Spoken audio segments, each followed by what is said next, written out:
Hey everyone. So as I'm recording this, I've just left my friend's Fook's place. So I just grabbed the audio files for his Overwatch stream. So that means that in the foreseeable future, I'm going to be posting the highlights from that stream, and it's going to be fun. I've really enjoyed catching up with my friend Fook in person after a really long time. It's been a while. Fun fact: me and Fook over at Team Fookster on Facebook Gaming. Facebook is. We've been friends since middle school. It's been really fun too. It's actually interesting because I don't remember how I met him. It might have been by accident, or it might have been because my cousin Tao introduced me to him because he was friends with Fook's sister. So my cousin was friends with Fung, and her kid brother Fook was introduced to me. So that's how our friendship started in middle school. And so I met him the same time as Justin and Dominic from that one time last year when we did like the spicy ramen challenge. If I get the chance to, I'll post the link to the video in the description down below. But yeah, so I would say that we've been friends for more than 10 years. Like we've gone past it already. We've known each other since middle school, so that's been pretty good too. So I'm really happy that relationship has been pretty healthy, even though I haven't seen him very much, and I'm very grateful. It's actually really nice to learn that he's actually doing gaming streams and videos, only because like I don't know, it's something that he's now starting to do. I can't say that I'm the benefactor as to being the reason why he's starting it now, but for him to have an outlet is nice. He's already reached 166 or 124 followers on Facebook. That's so good. So that means his friends and family has come together to help him reach that far, and I love it. I'm attracted to it. Fook, I'm so proud of you. And I'm saying in this particular ways because like when I first started YouTube, one of the big things that I was thinking about was like having an outlet, because I lived alone back in 2015. I didn't see my landlord a lot, and me and Joanna didn't see each other as often. So me doing YouTube was like a way of actually like reaching out to people and actually having community, because I was a little bit alone, but also I felt like I could provide something. And so, wow, my face is actually really round. But yeah, and then like 3 years in, I'm working on my 4th year doing YouTube, and I'm very excited for what we have in store in the future. I don't intend on stopping. I want to keep making videos when I can, and there's just so much to be shared. There's a lot to share in the world, and I would like the idea that the dollars that we donate on What the Food Gaming, the dollars that we would raise, means something. Because right now that I've shifted focuses, I'm more comfortable doing charity streams now, just because like it's helped. So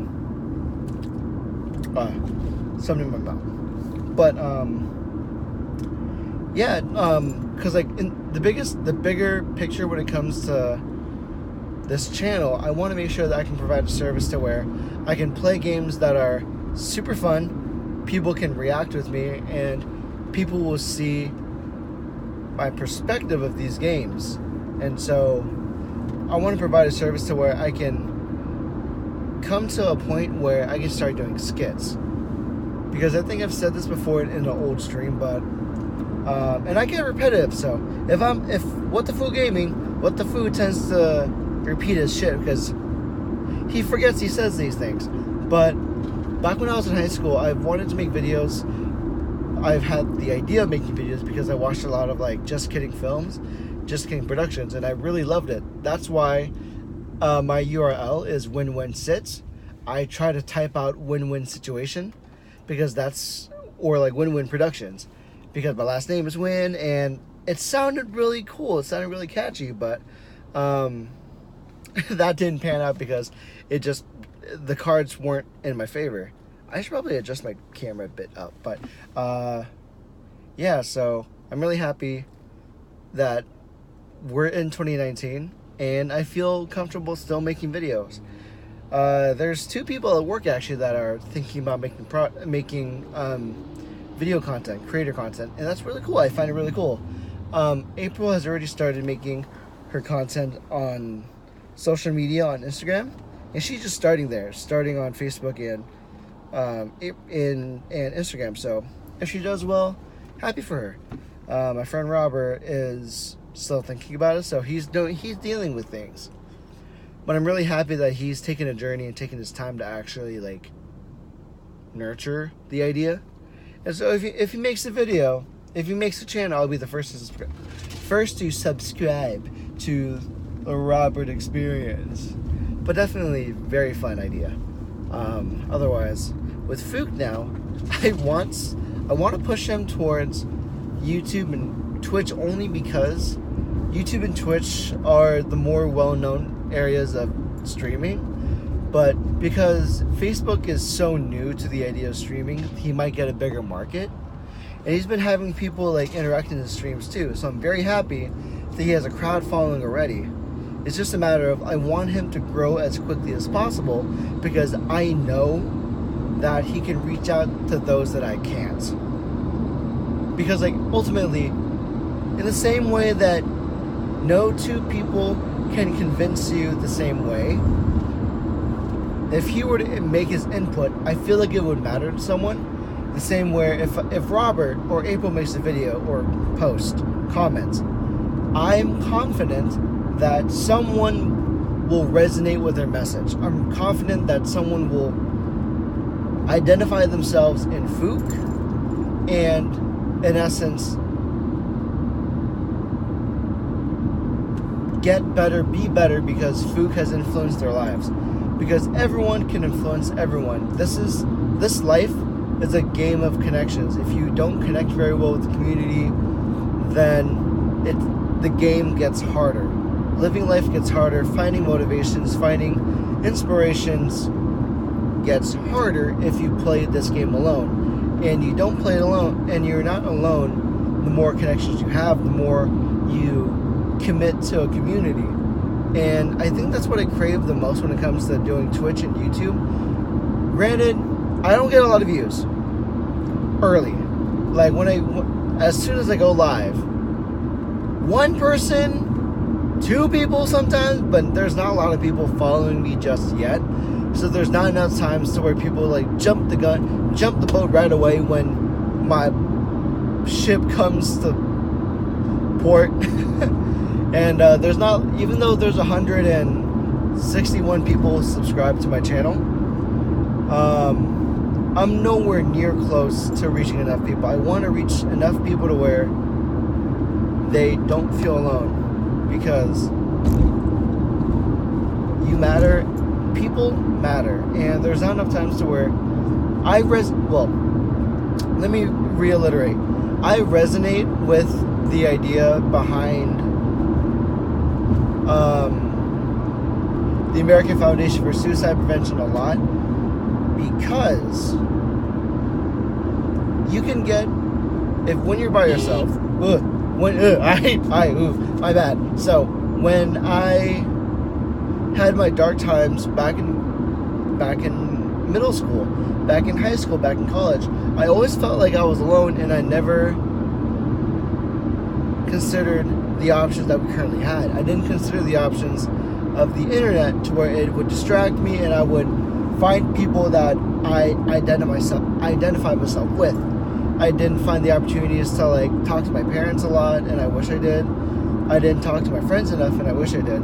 There are things that I wish I did, and I attack myself for it. And that's where a lot of the mental health takes a toll. So when it comes to making communities, you're not alone anymore. You have a community that you talk with. You have a community that you like interact with. That's really cool. That's the attractive part about live streams. That's what I like about making video content, because there's comments down below, there's comments in the chat that you have a community with, and it's so good. I really like the platforms, and I don't think I'll ever stop making videos, because once you create a community, you're never really alone, and the hardest part of the job becomes not reaching out to enough people. That's why I always felt like when it came to like PAX and meetups, that's your chance to meet the 100%, the 1% of your fans, and for some people it means the world to them. Like recently in PAX East, Sean, aka Jacksepticeye, has had the opportunity to meet his fans, and he's essentially only had the ability to meet the 1% of his fans because he's in the millions of subscribers. So what he met, the people that he met in PAX East, that was the 1% of his following, and he's never gonna get that. He's never gonna get that anywhere else. He can't fit 20 million people, 2 million people in like a stadium and like have a conference. He can't do that. So it's always refreshing to know that what you do matters and the community that you built up. So I'm really happy that Fook gets the chance to feel what I'm feeling. The ability and the idea that you have a community that you can fall back onto that will have your back no matter what. That tells you what's entertaining, what's not entertaining, what's good, what's awesome, what's attractive, and you have people that you can be honest with. It's kind of like having a church communion, except it's not religious. So the idea that he and I are slowly creating a community is attractive. We are reaching out to people that we couldn't have before because of the internet, and the game gets harder because there's bigger YouTubers that have started a lot earlier, and I wish I started making videos back in high school. I had the ability to, but I was always scared of doing it. But I'll reach back to the idea later. However, I said this before in the YouTube Day Seattle back last August or September, that if you're afraid to post something, it's okay. You're allowed to be afraid, but once you've posted, be confident, be courageous to the fact that you just posted something that will reach out to those that will identify themselves with you, to where your word matters and what you say is enough, and it's okay. Your words mean more than you think they do, and that's okay. That's enough. So I'm still on the road, but I do like making these short videos with you guys. So I'll see you guys in the next video, and as always, my name is What the Foo. I'm your friend, and I'll see you next time. Bye.